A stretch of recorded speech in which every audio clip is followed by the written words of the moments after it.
Do you wish you could get virtual attendees to turn their cameras on? Is engagement the number one issue on your virtual meetings? Do you want your meeting to be the most engaging virtual meeting? Well, welcome to the Engaging Virtual Meetings podcast. In this podcast, we'll talk to the top people around the world in virtual meetings and give you, the listener, the best ideas to host engaging virtual meetings.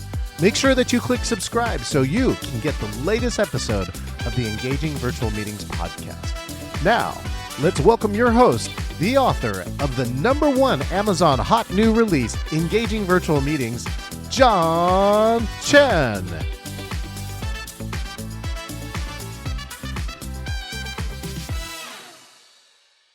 All right, this is John Chen with Engaging Virtual Meeting Podcast. Welcome to another episode.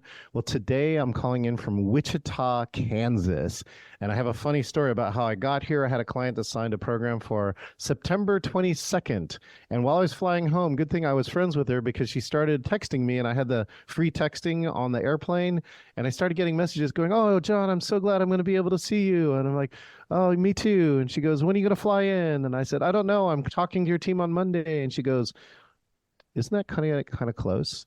And I'm like, "What do you mean?" And she goes, "You're scheduled to be here September 18th. And so did I earn my CSP? I just want to tell you how I earn my CSP every day.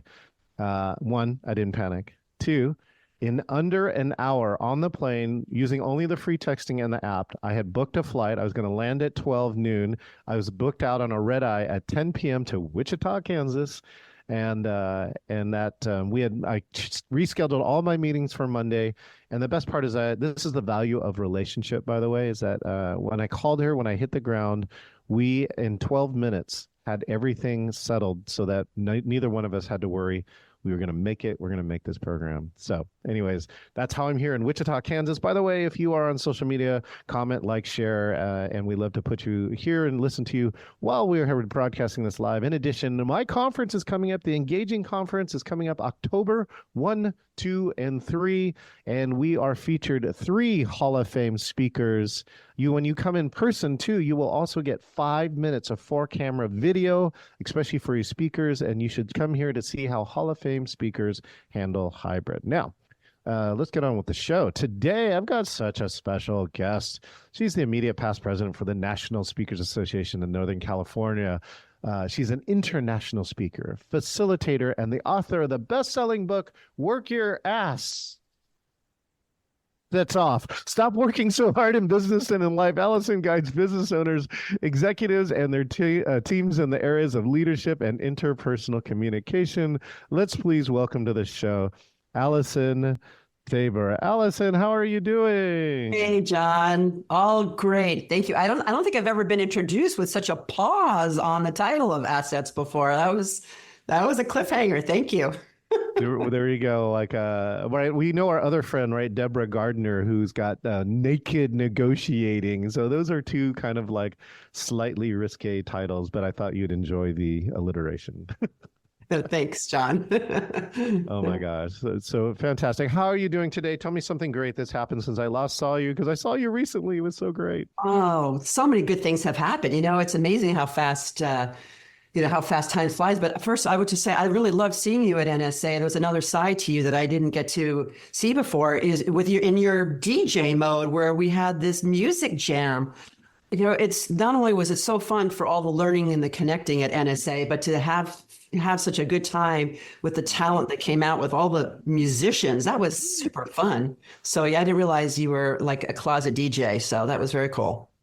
Well, Allison's referring to something called, we're going to shout out to Alan Berg, has led the music jam at NSA's conference called Influence. And it's after the last celebration. It's the kind of last party of the night.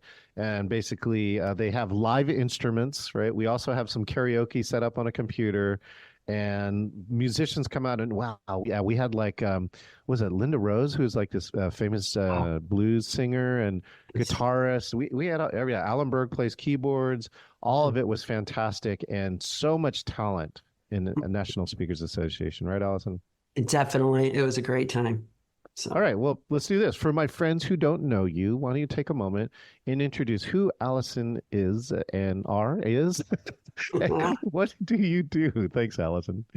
So I help business owners, leaders, and their teams work their assets off and stop working so hard in business and in life. And how I share this level of guidance is mostly through workshops, retreats, and from the platform of speaking. And I actually come from a background of being a business owner who wasn't working her assets off. I was working the ladder, right? And so I will say that I haven't worked in corporate in my entire life. So that makes me a little different. So it might be just interesting to your listeners that I really come from a place of being a business owner and changing my role as a business owner. I used to own a structural engineering business for 23 years, and I ran that company as the CEO with my husband and did that for 23 years.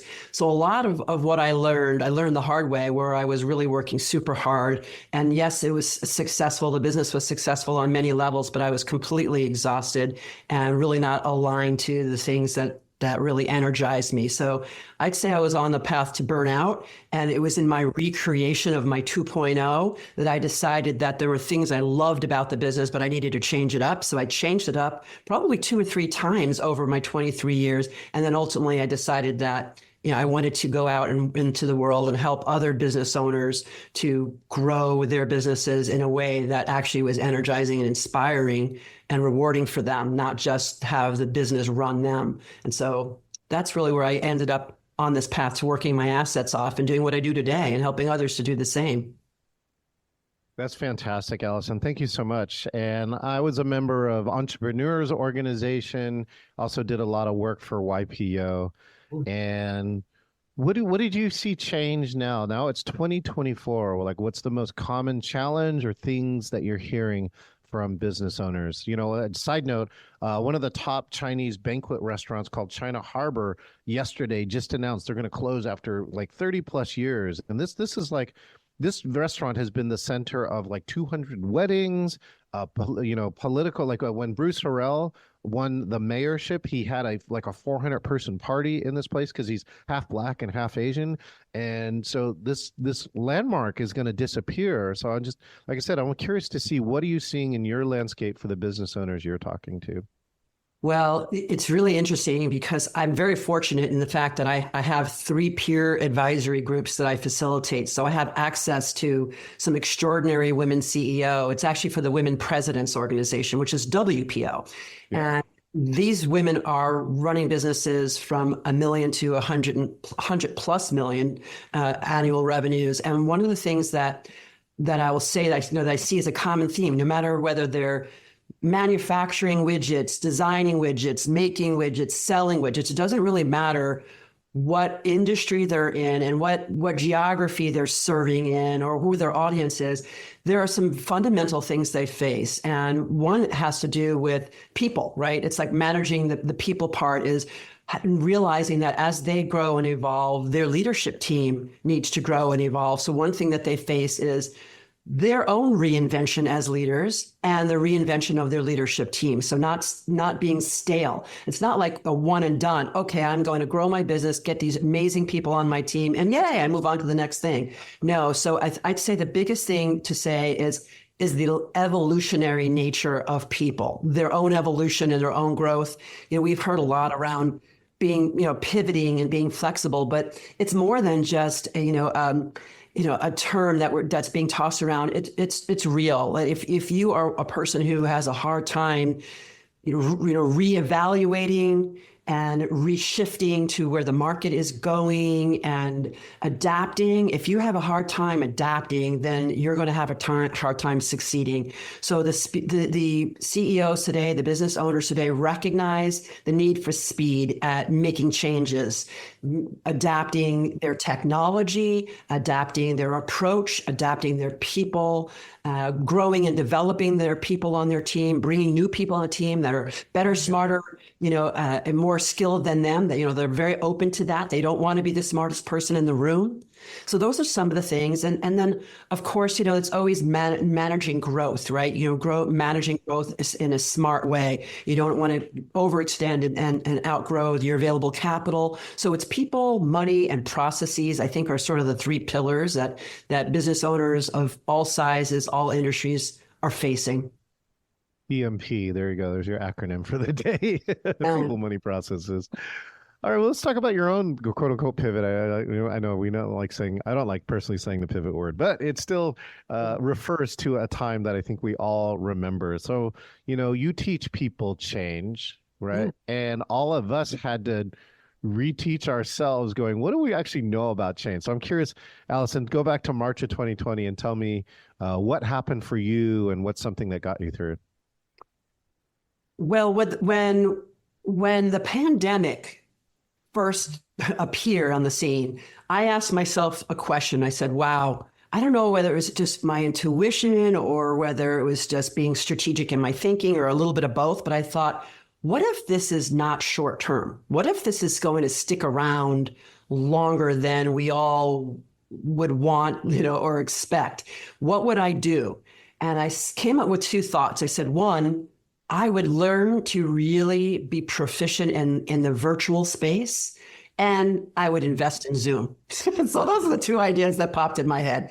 And I did both. Plumbing. It's going to be big, I did both. And Zoom's been up and down. So Zoom, it's like my best investment, even more than my investment in Zoom, was in myself. I'm an advanced facilitator. I've been facilitating groups for many years and many different modalities in terms of workshops and all of that. But I did not use Zoom for teams. My Zoom access or my virtual access was for one-on-one coaching that I was having at the time. But what I really needed to learn was how to bring a team into a virtual environment so that I could bring my workshops. Like I spent a lot of time teaching teams to understand and leverage DISC communication styles. Yep.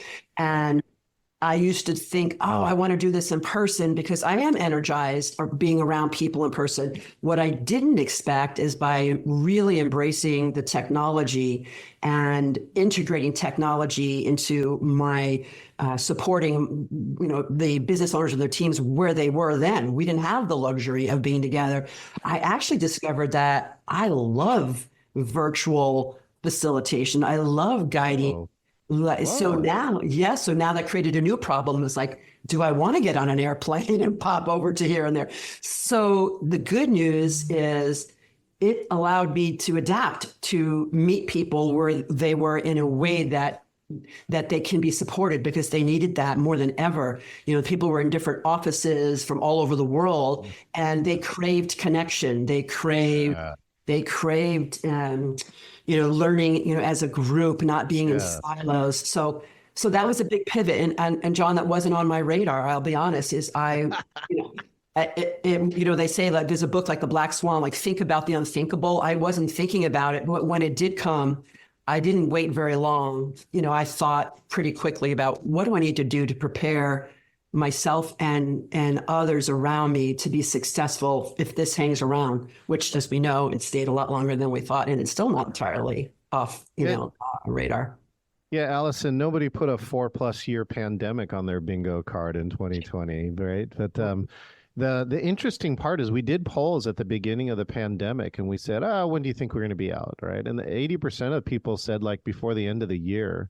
And there was less than 3% of the people, and I was one of them, that said 3 years plus. And people thought we were insane. And then if you go back and look at the reality, it was about 3 years plus before, something assembling the real world would come back around. And by having that, I don't know where you have to train that, but the intuition as well as the foresight to say, I'm going to plan for this to be here a long time. If it opens up sooner, I'm better.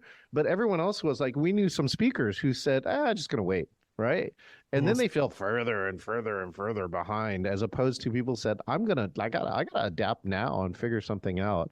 And so, I just think that longer time frame is some kind of practiced piece. I don't know if you see, did you see some leaders who actually had the foresight to see the far distance, or most of them see what's immediate in front of my face? There were definitely some leaders that were more prepared than others. There were people who were already meeting virtually, and they had remote office structure. So those that had, let's say, the remote office structures in place, they were able to hit the ground running and get ahead of the curve.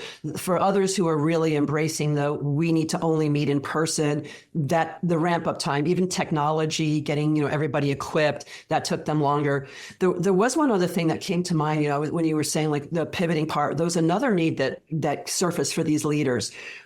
The peer advisory groups that I facilitate, there's two kinds. There's the local chapters that meet for a half a day once a month. The other group is meeting quarterly. What happened during Zoom during the pandemic, and how Zoom helped us, was they had a need to meet very regularly. So I created happy hours. I mean, literally, we had like office hours where I would have open room weekly. And the CEOs would come in, and sometimes bearing their glasses of wine, other times their coffee. But we were just essentially just gathering to brainstorm together. So it wasn't so much what is the content, who is the speaker, what are we working on. It was more like we just need to commiserate with each other, and we need to share resources, like what's a PPP and how do you apply for this PPP loan. And so technology allowed the connection not only on the team level for learnings, but also bringing CEOs together, so they had a safe place to share their vulnerabilities and their concerns, and also share their learnings and their resources and their inspiration for their peers. So it was a very important part of the transition. We had a happy hour running every Friday at 5 o'clock Pacific Standard Time. And it was such an important part. It actually became the most psychologically safe virtual meeting of the week because people were dumping everything. All right. It was also happening. Everything was different in every state you were having, right? Something different was happening. So just checking in and kind of getting a litmus test of what's happening across the country was better. And also people getting an opportunity to just share. In fact, they made me run it twice a week for a period of time, and that's like the peak of the pandemic. So now, one of the other things that happened, right, in my team building programs, for years, I think it's like 28 years, I've been professing cross-team collaboration. And I don't know if it was the pandemic or beforehand, but I believe you were part of the initial founding group for what's called the West Coast Alliance. Can you describe what that is and what it's done or doing? Sure. The NSA, the National Speakers Association, has local chapters. And I didn't create an alliance. The alliance was there. We had what's called the West Coast Alliance, where chapters along the West Coast would have a supportive program where, let's say you're in Northern California, you want to go visit Southern California, you can attend at a discounted rate. So it was meant as a member benefit, and it allowed you to have access. I can go down to Southern California, I can go up to the Pacific Northwest, and at a reduced rate. So it was really a way to just enrich the membership value. What was different, and this came again through the ability to take advantage of virtual resources that became so important during the pandemic, is I was actually at a conference at Influence, and it occurred to me while I was meeting the president from the Southern California chapter. I was talking to AJ McQuarrie, and I said, AJ, I'm really into like leveraging, information and resources. I mean, I wrote a book, Work Your Assets Off, which is like, let's not work really hard. Let's share our resources. Are you open to that? And he said, oh, absolutely. And then I started talking to a person from Oregon, and then just basically expanded the idea of how about we get together, not only for the benefit of the members, which that was already in place, but what about we get together and have a monthly West Coast Alliance leaders meeting where we connect and support each other as leaders, both for the betterment of the chapter and its members, but also for us as professionals. And I offered to lead the first meeting. I said, how about we get together? I'll lead the first one, and then let's rotate, and we can each take turns facilitating. And it has legs. So it has a legacy piece. I'm very excited to see that we brought this together and collectively created so much value in our time together that we wanted it to continue, and it was going to continue in spite of us being there or not. So so today, and you, John, right? You're the current president in your area, and you are keeping the momentum and energy and benefit of this group going. And I'm sure, with your collaborative approach, you're going to bring the next leadership group in, and it's going to continue. So I feel very proud of being a part of something that has a legacy piece to it. And really, it was just born out of, let's just not make things so hard. Let's just share and let's support each other. And we've got technology that really affords us the ability to do this. We don't have to get together and meet, in person. Let's do this, virtually, and it works, and it's still working. You tell me, how's it going? I haven't been to a meeting in like 3 or 4 months now. Well, let me share a couple wins from the West Coast Alliance. I mean, one is all of our confabs here in Seattle, in NSA Northwest, are run hybrid. So 4 times a year, we do that, and we invite guests from all over on the West Coast. And again, they can attend the virtual for only $25. That's an amazing thing, that they get to experience that. But let me tell you about 2 other wins. The second one is that NSA Oregon, Adam Bacher, came up and volunteered to shoot photographs for our Last Story Standing competition, a 5-minute story competition that NSA introduced this year. But he had an agenda, and it's a great agenda, right? He came in and he gave, which I love. He shot some beautiful photographs.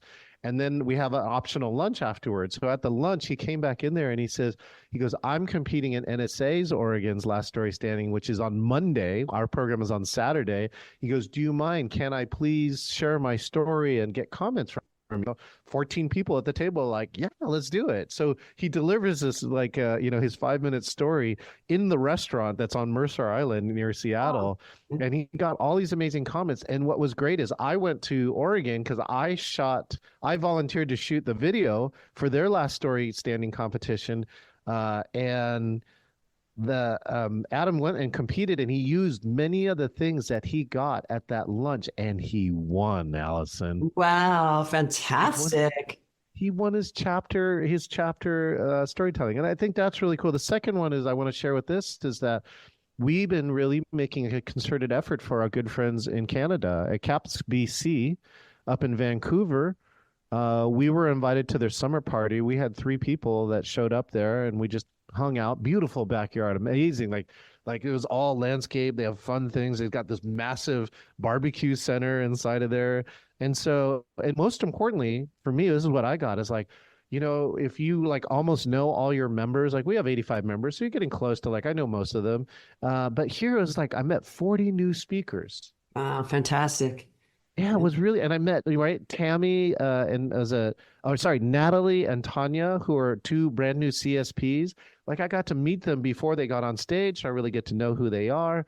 And then they reciprocated at our last meeting. 7 of them drove down from Vancouver, BC, and hit our meeting. 7. And now we got to reciprocate back. So this is like the funnest competition you can ever have, which is like, I said too that I don't think I'm going to reintroduce monthly in-person meetings. I'd rather spend our energy going to either NSA, CAPS BC, or to NSA Oregon. That's great. Yeah. And it's funny because I think it's better. When you were sharing that, there were like 2 words that popped into my head it's community and connection, right? So this is what it's all about. And there are technologies and things that can support us being in community with each other and connecting with each other.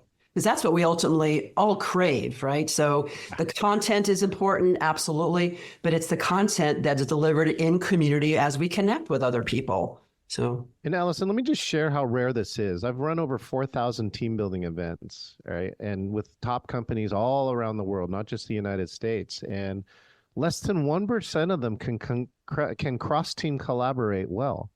This is a skill that it got worse too in the last 10 years. It any better. In fact, it got worse.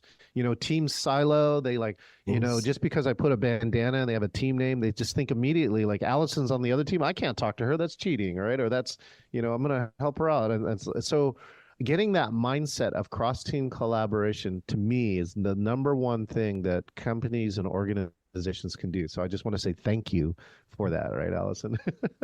Thank you. Yeah, and that also affects bottom line, right? Because what do a lot of businesses care about? Being profitable. Let's be honest about it. Yes, we want to have businesses that are designed to, our core values, and we want to have collaboration, and we have to be sustainable, right? It has to be profitable. So cross-team collaboration that you're speaking of, that is fundamentally necessary to be a sustainable business. So it's important on so many levels. So Allison and I both invite you, right? Mine is nsanorthwest.org. Go look at one of the meetings and come join us, whether you're an NSA member or not, right? We have Accelerate as our 50% discount. Of course, Allison, your website is? nsanc.org, nsanc.org. And actually, we have an in-person gathering with Sam Horn this coming Saturday. So we're very excited about. Mm-hmm.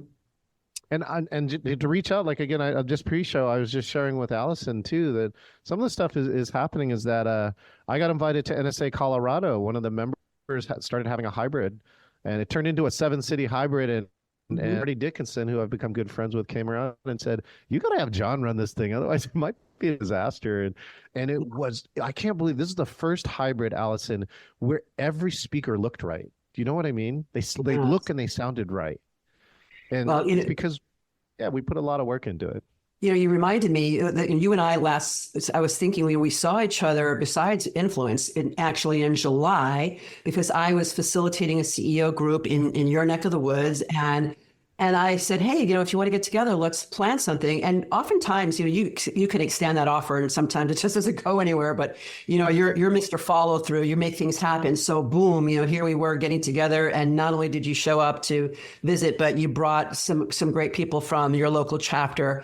And that was super fun to do. And that actually has impact. I won't share the identity, but there was a person in the group who came to me and said, hey, I'm really struggling around something that I think you might be able to help me with. Would you be willing to meet with me and spend some time? So we set up a Zoom, and there were 2 critical areas that she needed support in. And I really was able to make some key introductions that's, I know, helping her. So it's, when you're in community, it's not about what you get. It's really how you can be helpful, and everything boomerangs back, right? So being of service and supporting your colleagues, it's not like what you do for her is going to come back from her. I do for her, you do for me, the next person. It's just this sort of environment of just abundance, right? So just to give you an example of that abundance, another key thing that happened while I was there, I had a scheduled speaker for one segment of my time with my CEO ladies, and she's okay now, but she was actually hit by a car just a few weeks before this happened. And so I was like, okay, what do I just replace that session? I can facilitate another module, or I could bring someone else in. Well, we had another fantastic NSA member in the area, Anna Leota. And I asked, hey, Anna, you live up there. Would you be able to, on such short notice, jump in and spend some time, with our members? And she did, and she was fantastic. And so just NSA, leaning into the NSA community, I can't say enough about how that's helped on a professional level, personal level, and how it really extends to supporting others just as humans. So I wasn't really thinking we would talk a lot about NSA, but really NSA is sort of one of the fabrics, of our success. So, hey, it's, hey and hooray for NSA, right? It's weaved into my fabric, and Ana Leota is one of my keynote speakers on October 1st, 2nd, and 3rd. And let me tell you, if you don't know this fact about her, she came and talked to the API Plus NSA, the Asian Pacific Islander group that I formed. And this is a fact. I've known her for a long time. I didn't know this fact. She's been on 50 boards, and she's been president of like 28 of them, and often the first woman president of those boards. So Ana Leota is a powerhouse, and you need to know her and learn from her leadership skills. So she's a 4123, and Allison, you can come virtual too. You don't have to make the trek to Seattle if you want to catch more of Anna's wisdom. Okay, speaking of Anna's wisdom and your wisdom, let's top your future wisdom. What do you think is the future of virtual and hybrid? from Allison Tabor seat. Yeah. I think both are here to stay. And I think being proficient and comfortable and embracing both is critical to your success. So it's okay if you prefer to be in person or if you prefer to be online, but you better be able to dance in both worlds because they're both going to be here for a long time. So I think I'm an and girl anyway. I don't really like being, well, would you like left or right or up or down? Like I'm an and, I like both. And I've learned to really appreciate the value that each brings. So it doesn't have to be concurrent. Well, I know you do a lot of like concurrent where you have the hybrid, where you have a live component and a virtual. If that's not your thing, be able to have great live and then great virtual. So Yeah. and there's a definite skill for bringing the two together, and not everybody could do that. So I know, John, you're really proficient at that, but there are people who try to bring hybrid events into being, but they're not prepared or they don't have the right setup, and people on virtual feel like they're not getting what they need, or people in person are not getting. So I will say if it's going to be a concurrent experience, there's a different level of ability and setup to make that a home run. So I got to give a shout out too, and I hope you get a chance if you know or met him. Rick Altman from the Bay Area runs something called the Presentation Summit, and he's collects over 150 of the top presentation designers, such as PowerPoint. And he tried for 2 years, and he produced what I thought was very, very good hybrid. But at the end of the 2 years, he did make that decision to split. And by splitting, he just said, well, the cost dropped dramatically. And the second part is that each experience, which he cares a lot about, got better. And he got his presenters to come and present twice. Yes. And what's interesting now is that each event draws a completely different audience. There's about a 5 or 10% you can go to, right? But I thought the crossover would be bigger. He goes, no, that it's really caters to two different audiences. So for instance, somebody who's a big fan, she calls in from Germany and she goes to the virtual because it's going to cost a lot less than buying that ticket. So that works. And so we get a lot of those type of people but the in-person again draws a different audience. So I think it's interesting to see how this is going. And I did see a research report too, Allison. Hybrid is the fastest growing meeting format this year. Yeah, I'm not at all surprised. I just think you have to do it with intention and not think about, oh, I do virtual, I do in person, I'll just do a hybrid. No, they're like three different things. Virtual has its own considerations and in person does, and a hybrid requires the same, commitment and care and thought to it as its own, format. And I think if you do it mindfully, that you could be very successful. But if you're just kind of jumping in thinking you could just blend the two together, and no, it's not. It's that 1 + 1 = 3. It is a third thing, the third entity, right? Well, let's wrap up today, right? If you had a magic Allison Tabor wand and you could get people to remember one thing from this podcast, what's the one thing you want them to remember? Oh, I want them to work their assets off. I want them to stop working hard in business and in life, which means align yourself to what you're interested in, what you're great at, and not try to be all things for all people and know every single thing. Hire others, barter with others, bring in other resources, but really just be you, be the best you, and have the people around you be them. Don't set people up for failure by expecting them to do 15 things and they're only great at or interested in 3 of those things. So work your assets off, work the assets off of others that are around you, and let us all just, not work as hard and as with less gratification as some people are out there doing. It's not, you don't have to do that. That's just a choice.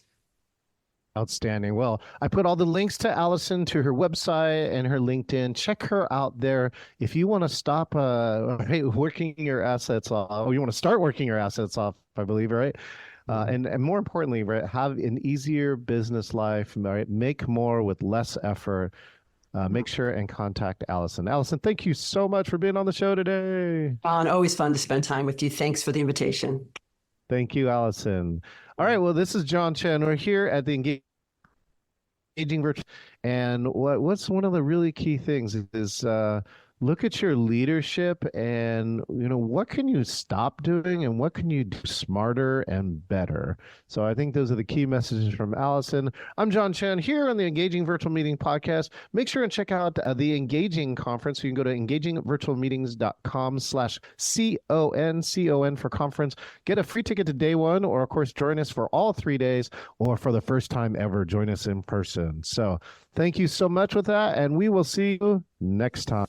This is John Chen, the author of the Amazon #1 hot new release, Engaging Virtual Meetings. I personally want to say thank you for listening to the Engaging Virtual Meetings podcast. It is my passion to help you eliminate bad virtual meetings. Make sure that you click subscribe so that you can get the latest episode of the Engaging Virtual Meetings podcast with all of the latest ideas. Hey, I want to meet you. If you want to talk about a virtual meeting challenge, or if you want to be the next guest on the Engaging Virtual Meetings podcast, just go to engagingvirtualmeetings.com/meet. That's engagingvirtualmeetings.com/meet, MEET, and find your best time to meet up. Thank you, and I look forward to engaging with you online.